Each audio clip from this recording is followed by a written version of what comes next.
Let's fix this.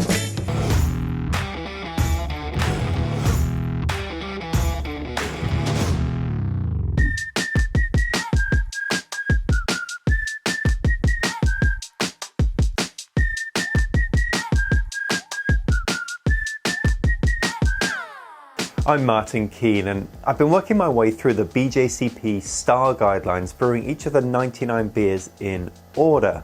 But today, that is on pause while I take care of a more pressing issue, the lack of beer in this house while we're in quarantine. So I'm going to whip up an IPA, and I'm going to make it under two requirements.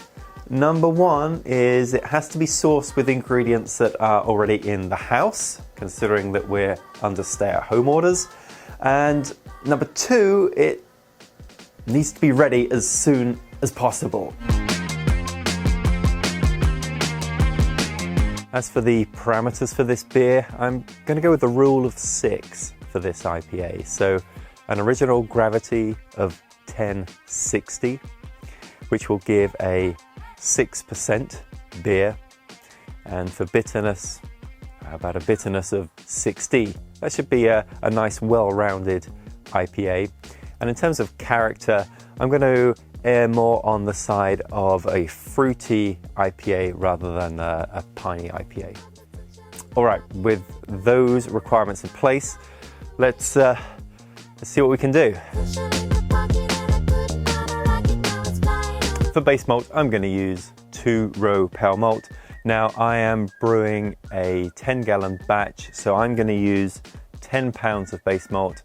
That's 84% of the grist. Now, while the predominant character of this IPA is obviously going to be hoppy, we do need to give this beer a malt backbone to support those hops. So I've been having a look around to see what I got. And what I'm going to add in is 1 pound or 8% of Munich 10, and then another 1 pound or 8% of Caramel 40, just to build that malt character into the beer.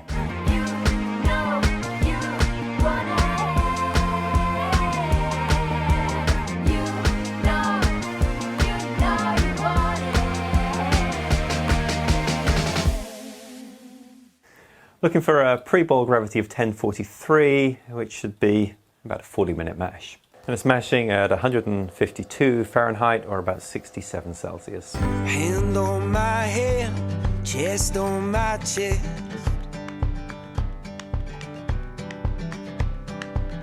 Be my lover, yeah, be my best friend. Been digging through my hop freezer, and this is what I'm going to go with the hops. So here I have Centennial hops. These will be my bittering hops. I'm going to throw 2 ounces of these in at 30 minutes because I'm doing a 30-minute boil. That's going to deliver about 54 IBU.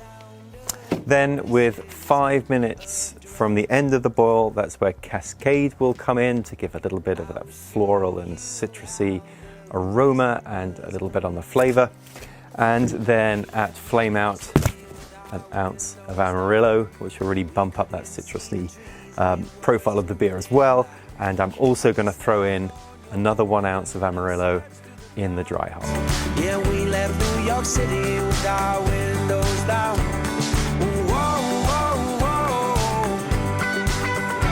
So as for fermenting this beer, I'm going to use this, which is a Firmzilla all-rounder. The reason that I'm using this is it's a fermenter that is capable of holding pressure, and this will help me with my requirement too of getting things done a little bit faster.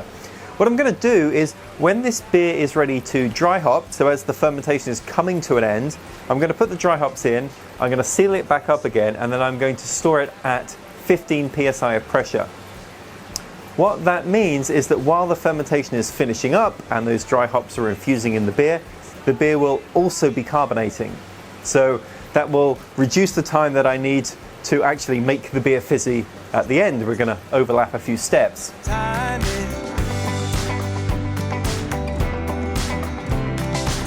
left New York City with our windows down. We couldn't see the trees and it was too damn loud. I would stand up. For yeast, I dug around in my frozen yeast bank to find some suitable ale yeast.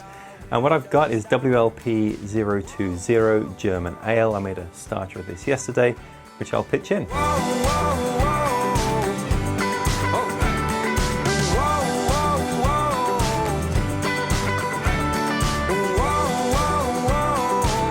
Fermenting at 68 Fahrenheit, which is 20 Celsius.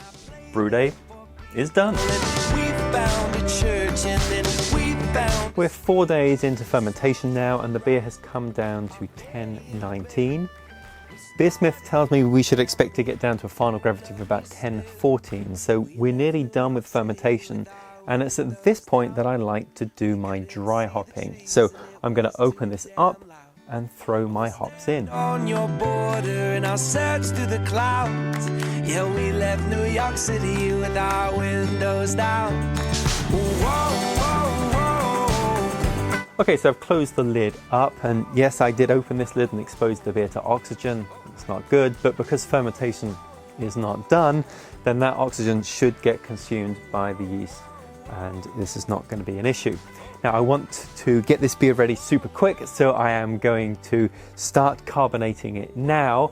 The way I'm going to do that is to use a spunning valve. So I'm going to put this spunning valve here on the gas post, and I'm going to let the pressure build up to about 15 psi in here, which will happen as the fermentation comes to a close. And then that beer will be sitting at 15 psi, so it will naturally be carbonating as it's finishing up.